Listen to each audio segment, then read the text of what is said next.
In Brussels shortly before 6 a.m. this morning to finalise a new draft agreement between Britain and the EU, having negotiated by phone into the early hours with key players, including the leader of Northern Ireland's Democratic Unionist Party, Arlene Foster. At a joint press conference with the Prime Minister this morning, European Commission President Jean-Claude Juncker said he is satisfied that the fabled sufficient progress has now been achieved, meaning talks can move on to trade and transition in the new year, barring any last-minute upsets, and who in all of this would entirely rule that out. The deal, though, should be signed off at next week's meeting of European leaders. We've been working extremely hard this week, and as you've all seen, it hasn't been easy for either side.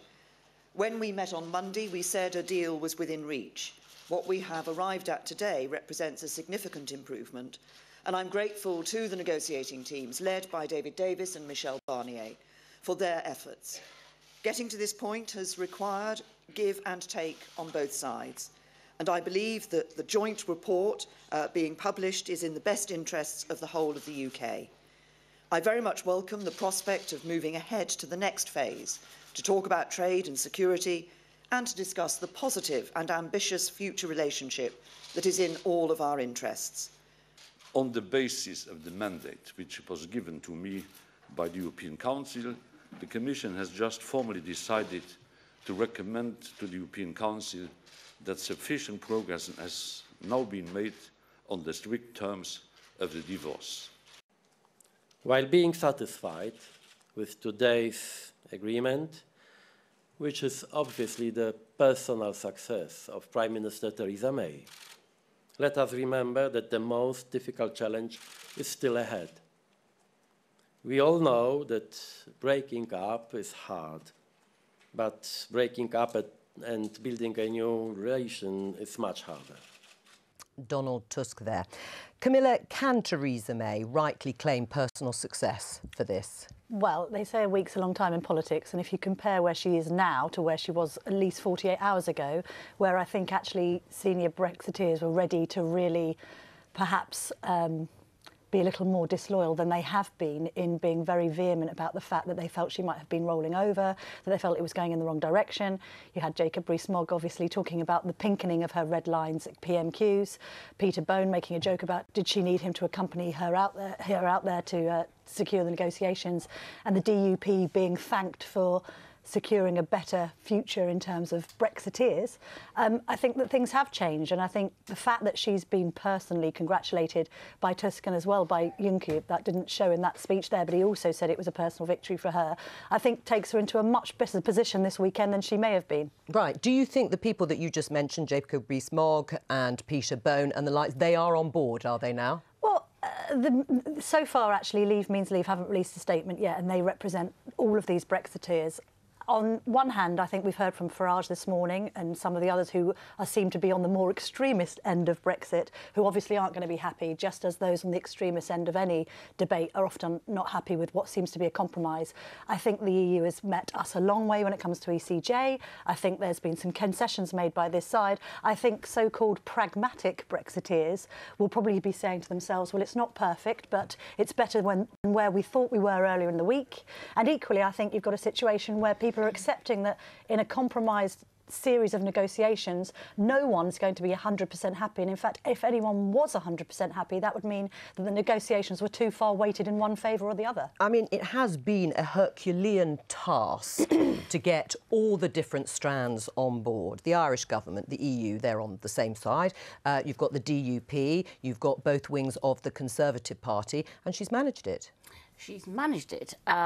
They have all managed it. The Europeans have been very keen to keep the praise they've lavished on her, to keep her there, because they're afraid that they could get something much worse if she was unseated. And as you were saying earlier this week, it really looked as if the hard Brexiteers might have pushed her off her seat. But in the end, all they've done is kick the can down the road. We know we have a guarantee of a soft border.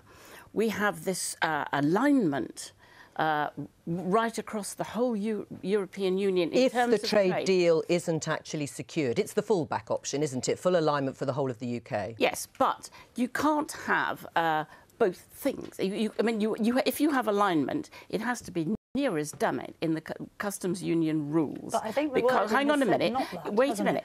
It? It's got to be very close. The French and everybody else has said you can't have an open border, you can't have a soft border unless you have almost identical trading agreements, in which case most of the Remainers will be reasonably happy because they know we're going to leave the European Union anyway. What they're really worried about is divorcing ourselves from the single market and the customs union.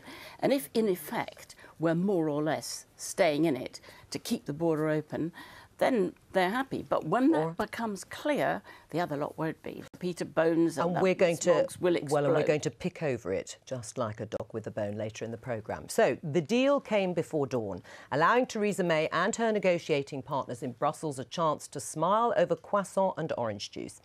But what exactly did they agree? Well, the report makes the commitment that there will be no hard border between the UK and the Republic of Ireland.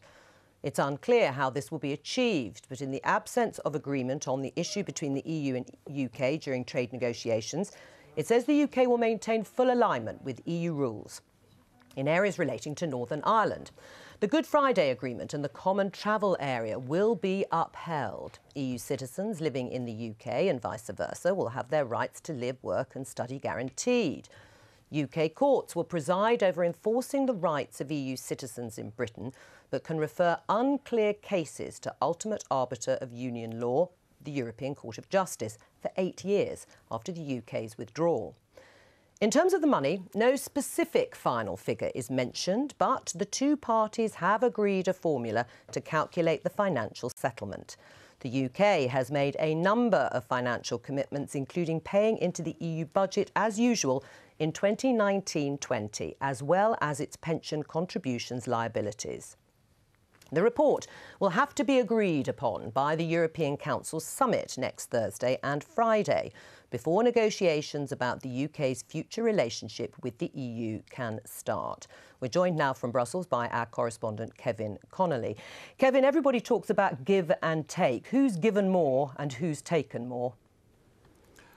Look, the Europeans are going to feel that they have got an awful lot of what they wanted out of the British. For example, the idea that Britain didn't owe the European Union a penny has been quietly shelved. I mean, I suppose that's the most spectacular example of what Brussels would see as a shifting of ground on the British side. The UK can point to some areas where the European Union has rowed back. At one point, those European agencies which are being moved from London to other European cities as a result of Brexit, the EU was going to ask the British side to pay all the costs of that removal process. That seems to have gone away. So Britain can point to concessions. And I think, of course, it's critical for Theresa May that this doesn't look like a process where Britain is a supplicant or where it's trying to pass a series of tests set by the European Union, but rather that it is a genuine negotiation. I think there's enough on both sides that that argument can be plausibly made. But there's no doubt, of course, that the European Union has an enormous amount of power in this relationship, because the great prize for Theresa May, the thing we can now start to talk about, is that trade negotiation. I'm going to miss the phrase sufficient progress, because we seem to have been saying it on a daily basis now for 9 months, but sufficient progress has now been made. And of course, you know, as people like Donald Tusk and Michel Barnier are already warning, the next bit is the really hard bit. It took the European Union 7 years to negotiate a free trade agreement with friendly, liberal, reasonable Canada. So it's not going to be easy, but at least it is now underway, and a timetable has been stuck to and a deadline has been met. So what looked, frankly, at the start of this week like a rather wobbly, uncertain process now looks a bit better managed, a bit smoother, and a bit more predictable from the Brussels point of view. So there's, you know, a palpable sense of relief here this morning. Kevin Connolly in Brussels, thank you very much. Well, we're joined here by the Brexit Minister, Steve Baker. Welcome to the Daily Politics. Listen, it hasn't been easy, has it, reaching this point? If we just look at this week, the Prime Minister thought she had a deal, an agreement on Monday, and then the DUP withdrew support. Last night, she had to fly to Brussels in the middle of the night, it seemed, in order to get that agreement to go on to the next phase. How do you think the next bit's going to go? I think it's going to be a very interesting time to be in politics and public policy. Well, that much we know. But what I think is going to happen is that we're going to accelerate our capacity in the negotiations. You saw some of our future relationship papers over the summer, and what I would expect to see is an increase in negotiating capacity and acceleration in the progress that we make. All right, well, let's turn to the implementation period. Have the EU now finally agreed to one, and how long will it be?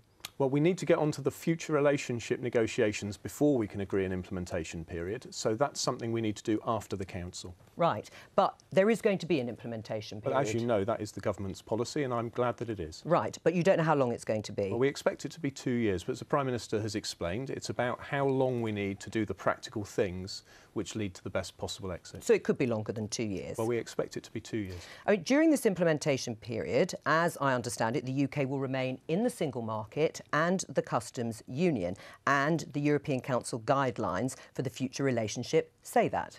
So what the Prime Minister explained in the Florence speech is that we would continue in the implementation period within the framework of current EU law.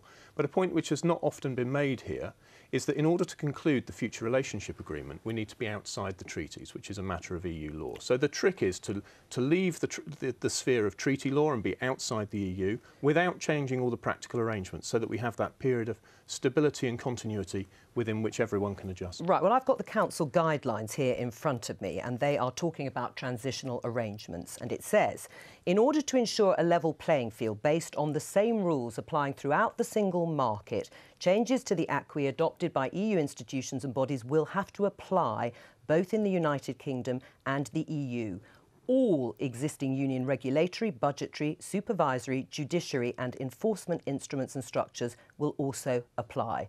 Do you agree? Well, as you know, we don't comment on leaked documents, but you've just read out is it is leaked, but this is the General Secretariat of the Council, the European Council draft guidelines. It is extremely clear. So what you've just read out is consistent with what the Prime Minister's previously said. It's also consistent with what the European Union has previously said. But what I would say is, as your correspondent just pointed out, there is space for everyone to move considerably through this process. The point here is that we have... Which bits will change, Steve Baker? Would freedom of movement continue during that 2-year transition period? The point is that we have managed to achieve sufficient progress in a way which is, I think, broadly being welcomed, and that means we can get onto the future relationship conversation in order to agree a future relationship which is in everyone's best interest. Right, and that future relationship would include signing new trade deals, for example, in the future, but not during this transition period. Do you accept that Britain will not be able to strike any new trade deals until March 2021 at the earliest? So the issue here is when you can start negotiating them and when you put them into place. Yes. So within the framework of the implementation period, I think we all expect that we would not be able to implement new trade arrangements with other countries during the implementation period. So 2021 would be the earliest? I would expect us to start negotiating during the implementation period for conclusion after the implementation. Right, but you could scope them up until that point, I would expect we would get on with a great deal of detailed work through Liam Fox's department. And freedom of movement will continue until March 2021? So the position at the moment is, in the withdrawal agreement that's been set out, that the date which is relevant to the agreement which has been struck is exit day, but we will need to get on and talk about the future relationship before any of those things have been agreed. But do you accept, they've said there, you will have to sign up to all of the agreements, including the 4 freedoms, if you're going to remain part of the customs union and the single market until transition is finished? Well, Joe, you're asking me to comment on leaked documents, and as I've said, we don't do that. What we need to do is to get into the future... Would you accept that, though? Would you personally accept, if that does become reality, that the UK will still have freedom of movement up until 2021? Joe, what I'm going to do is celebrate that we've achieved sufficient progress and that we'll be able to get into those future relationship negotiations. We will get through those negotiations knowing what our objectives are, and then we will conclude a relationship. And I'll take a judgment like every other member of Parliament, every member of the public, when we see what's been agreed. So it's not a red line? Freedom of movement could continue? We're very clear that we're going to be taking back control of our laws, our borders, our money, our trade policy. Yes. What we need to do is get into the future relationship agreement and draw conclusions. But you've just said it's not a red line. You're going to take a judgment. You'll make a judgment. The freedom of movement you will take in the round along with everything else, including that new trade deal. The Prime Minister's very clear that we're taking back control of our migration policy. Right. There is a migration bill coming forwards, but people watching this programme will understand that we've just moved from one testing negotiation in order to move into the next phase of a testing negotiation. And it's not for me now as a minister in the government to preempt that long negotiation. Right, so there are no red lines, let's put it like that. Of course there are red lines. Well, what Jo. are they? They're the ones the Prime Minister set out in her Lancaster House speech, in her Florence speech. But they don't apply to the implementation period. Well, we've been very clear that the implementation period needs to be conducted within the current framework of EU rules as set out by the Prime Minister. Including those things I've just set out, like So freedom of these are movement going to and the jurisdiction of the European Court of Justice. These are going to be matters for negotiation once we get on beyond this Council. Right, For OK. the moment, what we need to do, Jo, is go forward with this agreement to the Council. I understand. To have the other nations of Europe agree with us. It's in all our interests to move forward and have these discussions. All right, let's talk about the European Court of Justice, because, again, in this document, but also in discussions, there has been agreement by the UK that the European Court of Justice will continue to have a role as being the arbiter on EU citizens' rights, and that will continue till 2021.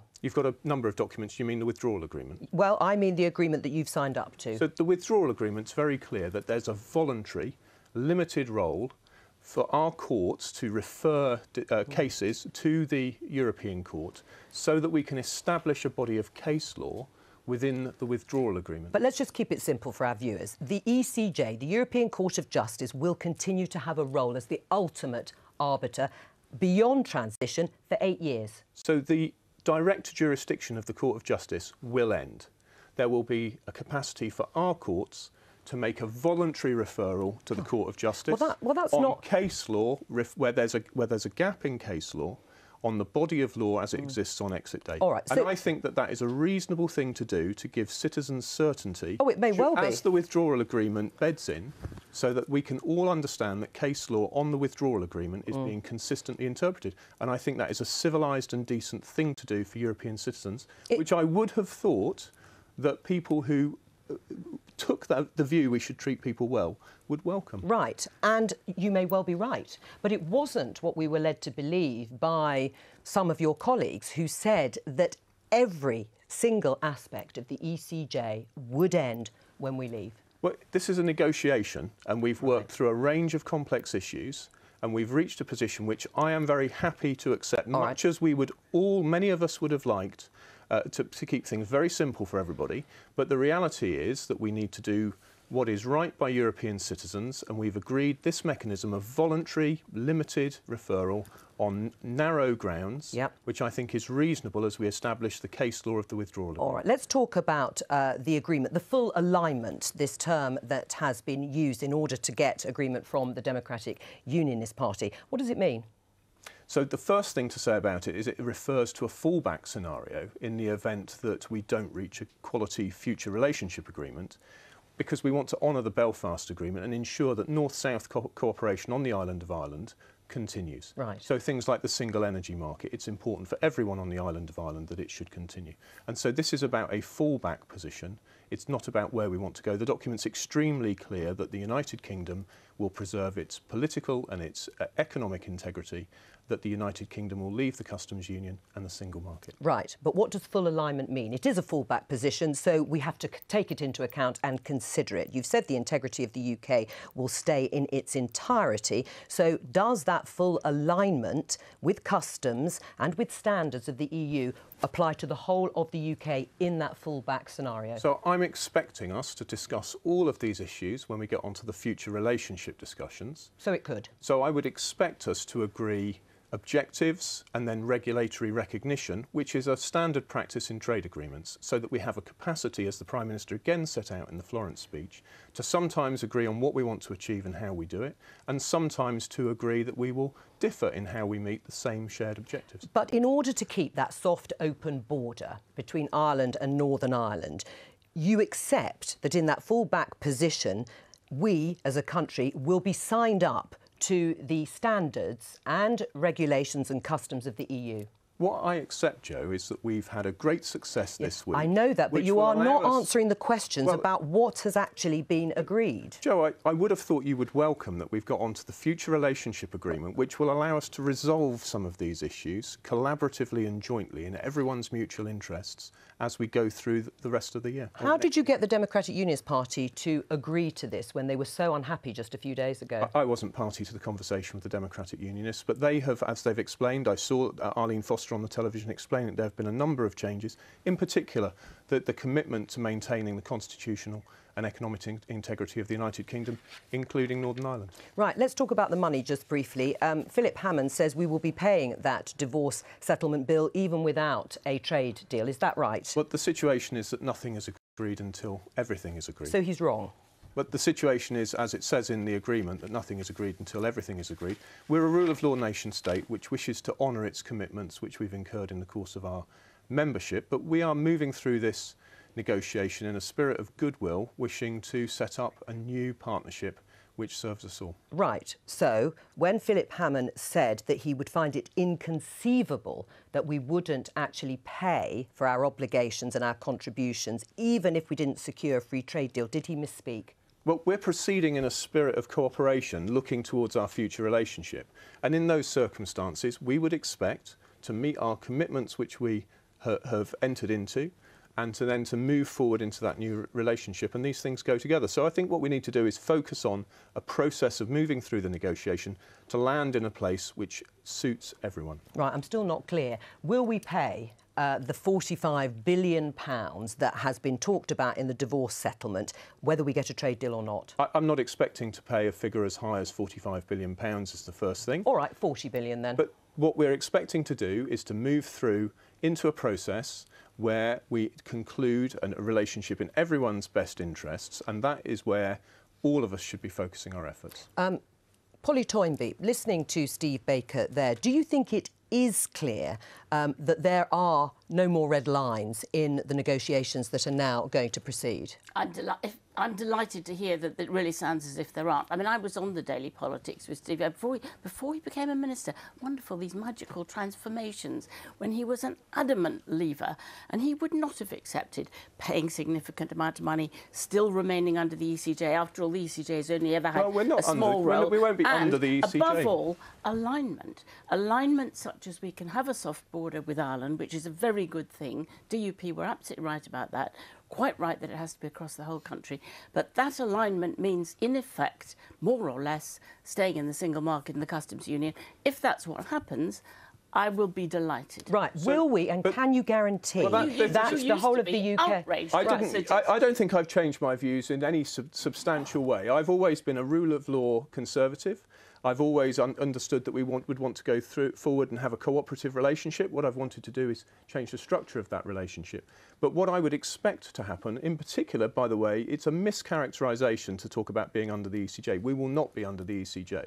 The direct jurisdiction of the European Court of Justice will come to an end, and we will control our own laws. All right. What I've explained in some detail, I'm sorry it's slightly complex, but in some detail I've explained that what we need to do is have the capacity for a voluntary referral to establish the case law of the withdrawal agreement on the narrow question of citizens' rights, where they've already exercised. Polly, we're going to cases that ever went to the ECJ. Polly, we're going to have to move on at this point. But we're going to have control. Just before I let you go, you said that figure of £45 billion that I put to you was way over. What is it then? What should it be in your mind? Well, there's going to be a technical briefing which will explain more of this, but we're going to go through our budget contributions, which we've already committed to. I would expect it to be less. All right, Steve Baker, thank you.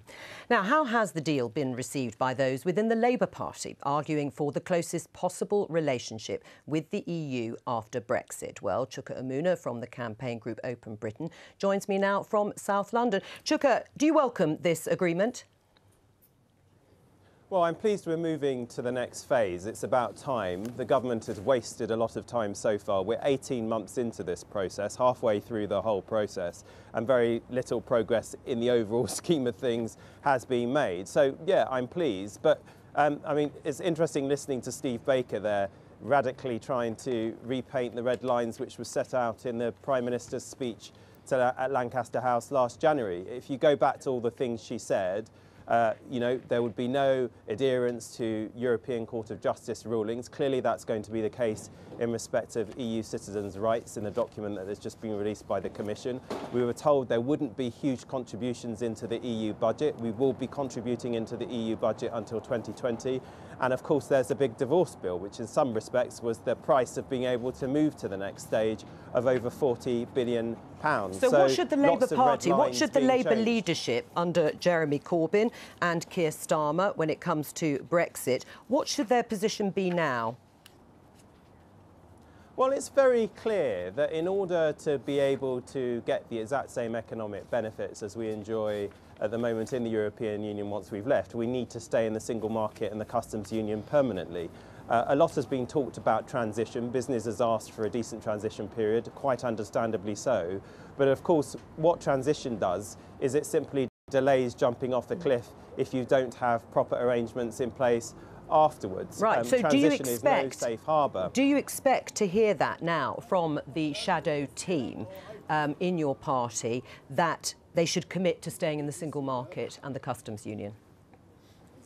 Well, I'm very pleased to hear Keir Starmer say at the dispatch box this week that we think all these options should stay on the table. So I think that's very encouraging indeed. I, of course, would like us to just go that bit further and be absolutely clear that we are seeking to stay in the customs union and the single market permanently. But the big thing here, Joe, is, of course, every time this moves forward, this process, we see new facts emerging. That big divorce bill that Steve Baker's just been trying to kind of dismiss almost, that was not what people thought that they were going to be voting for. And of course, if you're paying that big divorce bill, which we will be paying, you're not going to get the £350 million extra per week going to the NHS, which was central to the campaign that Steve Baker was part of. And, you know, you go back to many of the other things that were said. I remember when Tony Blair and John Major went to Northern Ireland as part of that referendum campaign, and people said when they were talking up potential problems with the Irish border, they were engaging in Project Fear. Well, I mean, that's absolutely dominated proceedings in these negotiations over the last couple of weeks. All right. So every time we move forward, new facts are presenting themselves. And that's why I think certainly we have to have an open mind about what happens at the end of this process. Well, do you have an open mind on the agreement? Well, hang on, Chuck. Do you have an open mind on the agreement that has been reached? Because the DUP and the Irish government, as well as the EU generally, are on board at this point, and there seems to be a commitment and broad agreement that there will be this open border, will be retained, as will the integrity of the UK going forward. Surely you're happy about that? Yes, absolutely. But my central argument here is there's going to be a lot of focus on government competence, how long this has taken. But the simple fact is that Brexit, in the terms it was sold to the British people, is proving impossible to deliver. Well, that's what compromise is about, isn't it? Yes, absolutely. But let's not forget, I wasn't the one setting the red lines in this process at the start. It was people like the Minister Steve Baker and his Prime Minister who were setting out all these ridiculous red lines, which has meant that we've wasted all this time. Because at the end of the day, they have committed to this document.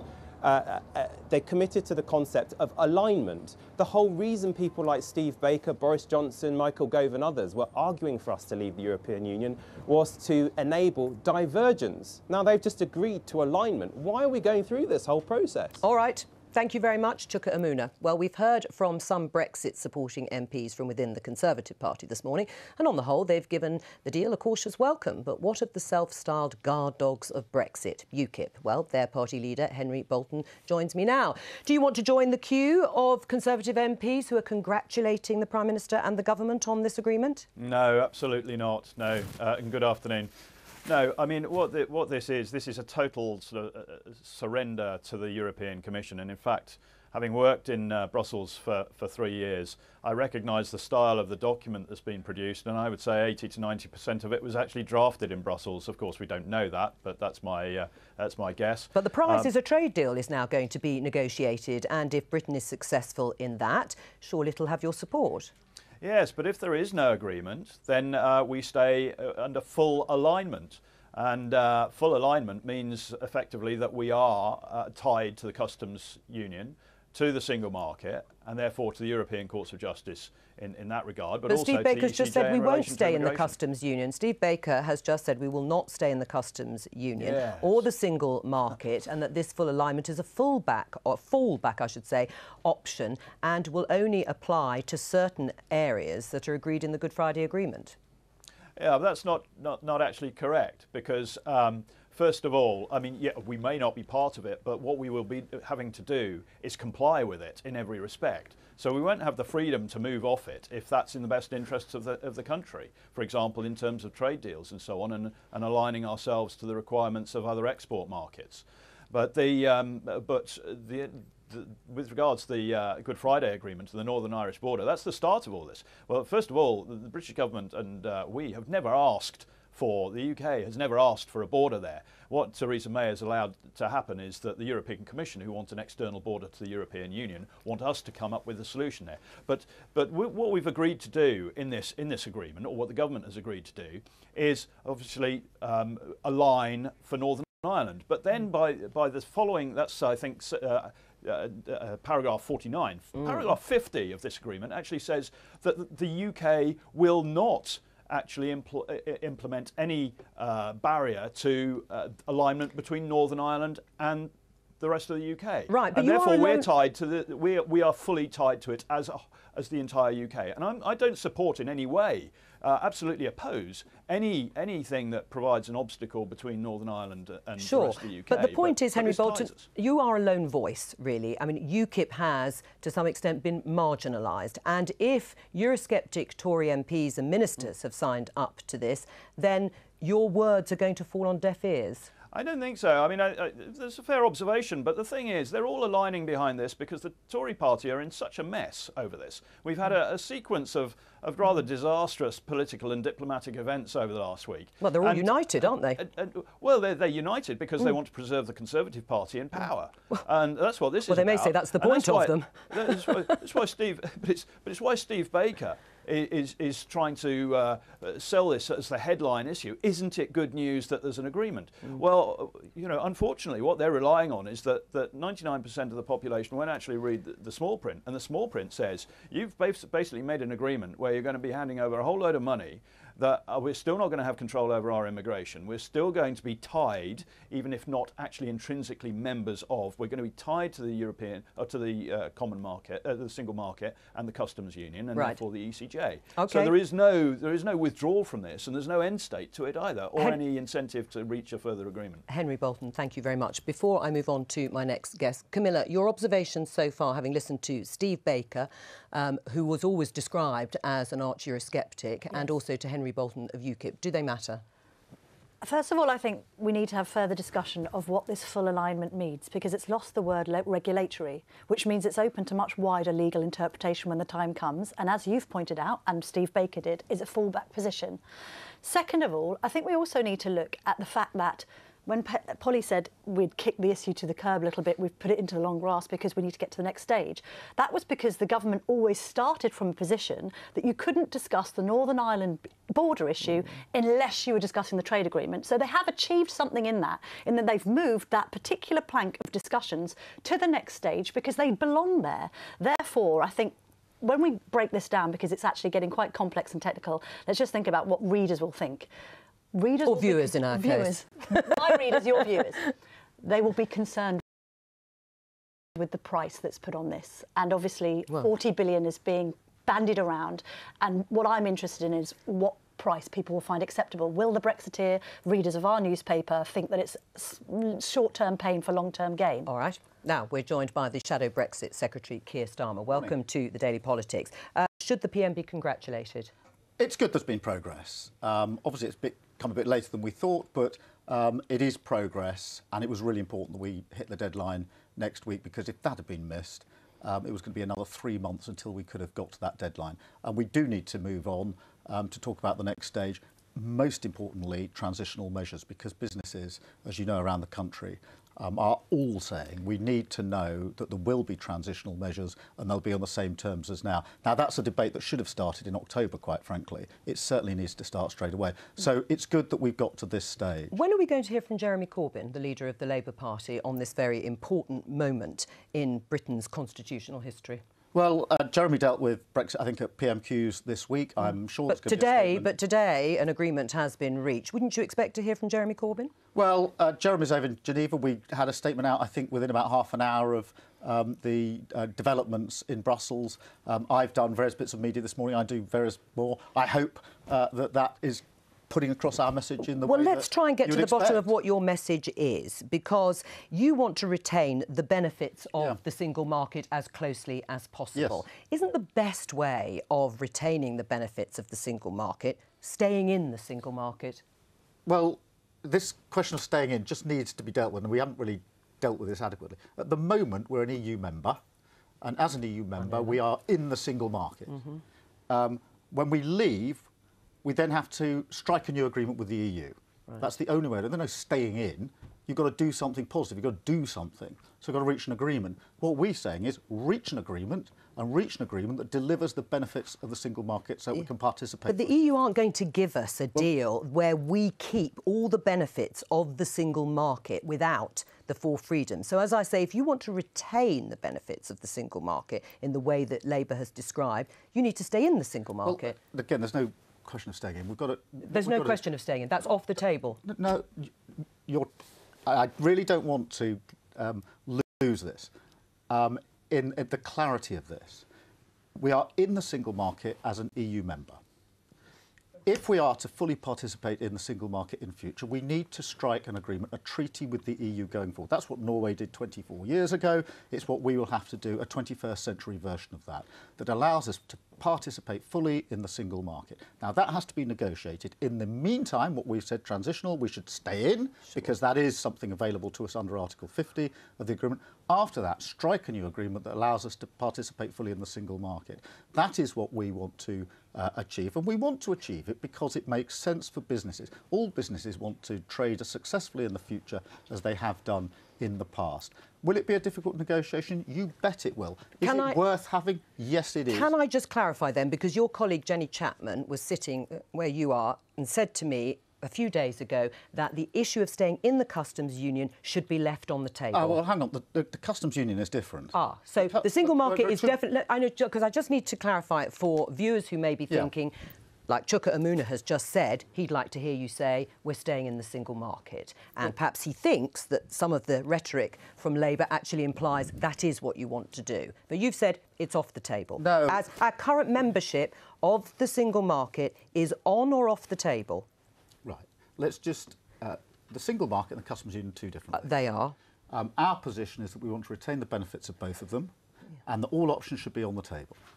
Now, if we are to retain the option of fully participating in the single market, we need to strike an agreement with the EU to get that, and that's what we need to do, because at the moment we're an EU member and we will cease to be an EU member. Chuka and I want the same outcome. We want the same outcome, which is the benefit of the single market and the customs union. I'm just talking about how we actually get it. Well, funnily enough, while we've been talking, and I was asking why Jeremy Corbyn hadn't said anything, he's been speaking to the United Nations in Geneva. His subject, Britain's place in the world after Brexit. How convenient. Let's have a listen to the Labour leader speaking a short while ago. My party stands for a completely different future when we leave the EU, drawing on the best of the internationalist traditions of the Labour movement and of our country. We want to see a close and cooperative relationship with our European neighbours outside the European Union, based on solidarity as well as mutual benefit and fair trade, along with a wider, proactive internationalism across the globe. Jeremy Corbyn there. Let's get on to the customs union then. Yes. That is still on the table. Yes, I mean, let's just step back at this and see what we're trying to achieve. In Northern Ireland, if you're to avoid a hard border, whether it's your first position or your fallback position, you're going to have alignment north to south. It is the only way. I went to Norway and to Sweden to look at the border between those two countries. It is a hard border. There is infrastructure there. You have to stop. You have to be checked. But the DUP have said they don't want Northern Ireland to be treated separately in any way to other parts of the United Kingdom. Yes, and therefore, if you've got alignment north to south in Northern Ireland, that's between a country that has left the EU in future and a country that's in it. You've aligned with the EU for the purposes of Northern Ireland. If you then align across the UK, which you have to do because we need a UK-wide agreement, you have therefore created alignment and playing by the same rules, the same standards in the future. Now, that is a good thing.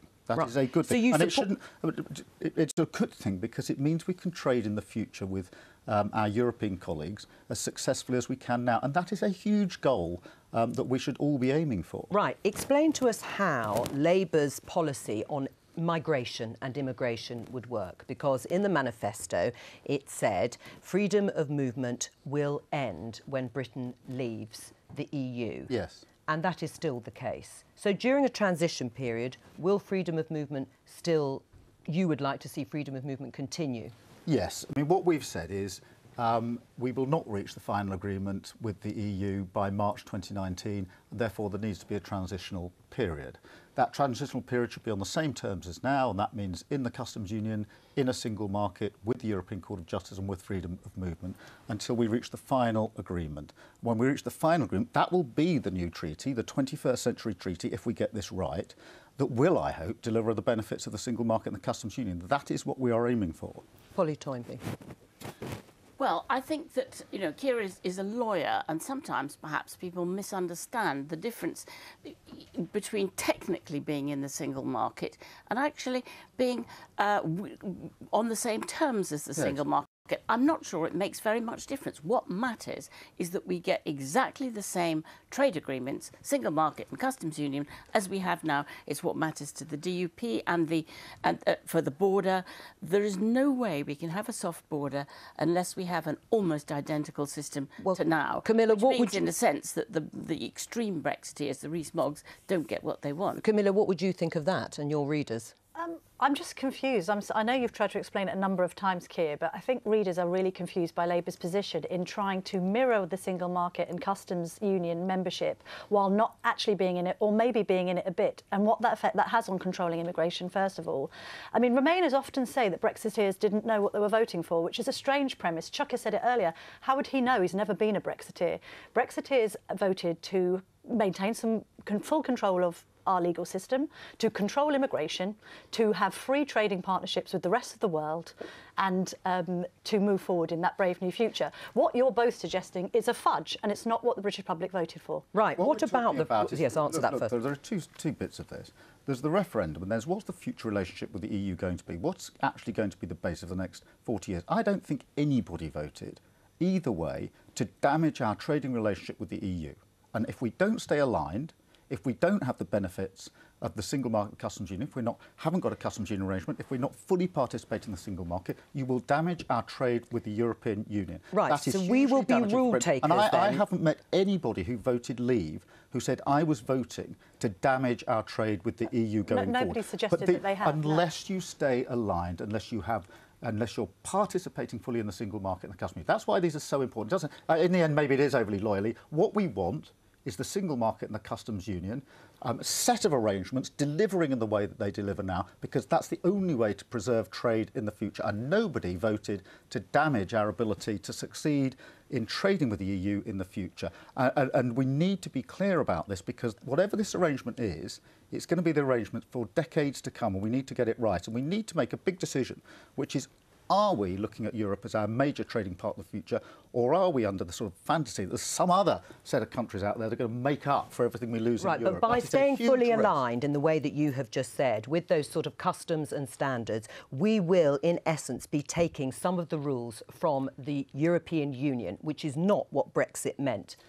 We will be on the same level playing field, we will be applying the same standards, and so we should. And we'll take rules from the European Union, and we'll have no say in how they are set out. Who wants to reduce rights at work? Who wants less rights for environmental protection? Aren't you taking a lot away from the trade union movement by suggesting rights at work are only an EU construct? The only people who want to diverge, who want different standards, are those that want lower standards. You can't possibly be saying as a Labour right that it's only the EU that attributes rights at work. What are you saying about your own trade union movement? For goodness sake. It's quite true. The social chapter had to be fought for, and the Tories kept us out of it, and then Labour got us. But no one is saying that they're going to be taken away. It was new rights. Nobody's suggesting for 1 minute that we're going to suddenly tear up workers' rights because we're leaving the EU. It's not a question of where these rights came from. Just listen to what these people say. It's not a question of where they came from. The basic deal in Europe is you get the huge advantage of the customs union, the single market, so long as you're on a level playing field. And so it's not where the rights came from, it's whether we've got the same standards across Europe. If you've got the same standards, you can continue to trade successfully into the future. If you don't have the same standards, you can't. It's as simple as that. Will freedom of movement end when we leave? Well, freedom of movement will have to end, will have to change. Labour Party has been clear about that. That's a matter for the negotiations. And we need to think about, in this country, what immigration rules we want. You say, the review going you say it will change. How will it change? Will it actually end? Will it stop?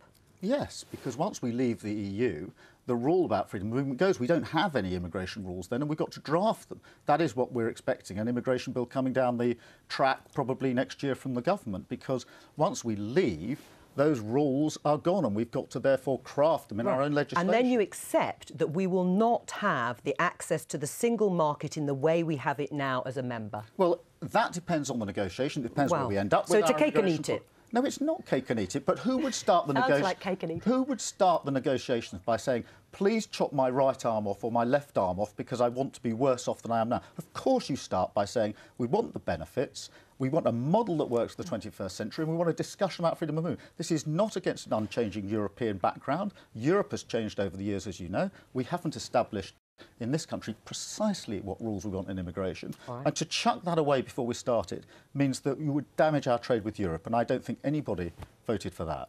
Keir Starmer, thank you very much. Now, as we said earlier, the sticking point which caused the Brexit negotiations to collapse at the beginning of the week, seems such a long time ago now, was the status of the Irish border. So has that been resolved to the satisfaction of both Northern Ireland's DUP and the Irish government? Here's the Irish Taoiseach, Leo Varadkar, and the DUP's Arlene Foster. We have achieved all that we set out to achieve in phase one of these negotiations. We have the assurances and guarantees we need from the United Kingdom and support for them from the European Union. I am satisfied that sufficient progress has now been made on the Irish issues. The parameters have been set and they are good.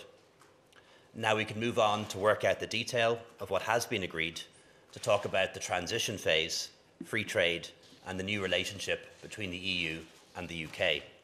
We believe that there have been 6 substantive changes and we're pleased to see those changes because for me it means that there is no red line down the Irish Sea, and we have the very clear confirmation that the entirety of the United Kingdom is leaving the European Union, leaving the single market, leaving the customs union, and I think that's a very important statement to have. And it's also vitally important, of course, that the integrity of the United Kingdom was kept in place. But there are still matters there that we would have liked to see clarified. We ran out of time, essentially. We think that we needed to go back again and talk about those matters. Arlene Foster. Well, I'm joined now here by Christopher Montgomery, who, although a Conservative, was the DUP's Chief of Staff in Westminster until earlier this year. Welcome to the Daily Politics. Did the DUP cave in the end? This wasn't about the DUP. This is the thing that people keep getting wrong. Everything that should have happened on Monday, and which has happened today, was about one thing and one thing only, and that was getting the Irish Republic off the hook that Leo Varadkar's extraordinarily irresponsible pre-election rhetoric had got them on. When people talk about what we've done today, they have to pay attention to what the Irish Republic was actually asking for. As recently as a fortnight ago, the position of the Republic was that Northern Ireland should stay in the customs union, that it should stay in the single market, that everything that has happened today should be legally enshrined, otherwise there'd be a veto. None of these things have happened. They've all disappeared like tears in the rain. Right, so why did the DUP threaten to walk then? So what seems to have happened on Monday was Number 10 was trying to do 2 things, and we all can have our own views about the amount of bandwidth in Number 10. In Brussels, it seems as if Ollie Robbins was trying to make the case that there should be UK-wide sectoral alignment on various areas of the economy with EU standards. This wasn't something that the XU and the Cabinet necessarily knew that Ollie Robbins was going to go and do. When this was happening, there was a tweet by the Europe editor of RTE, which inaccurately surmised what had happened off the back of a readout from a Belgian MEP. Right. Number 10 didn't rebut this for 4 hours.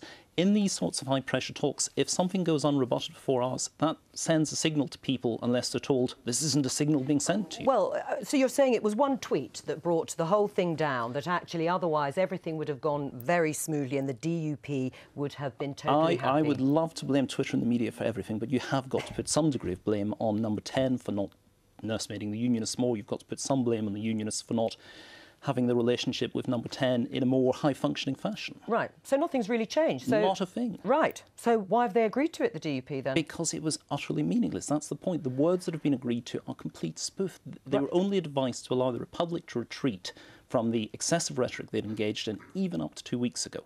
So the things that they had set out, that they claimed that they want, they haven't got.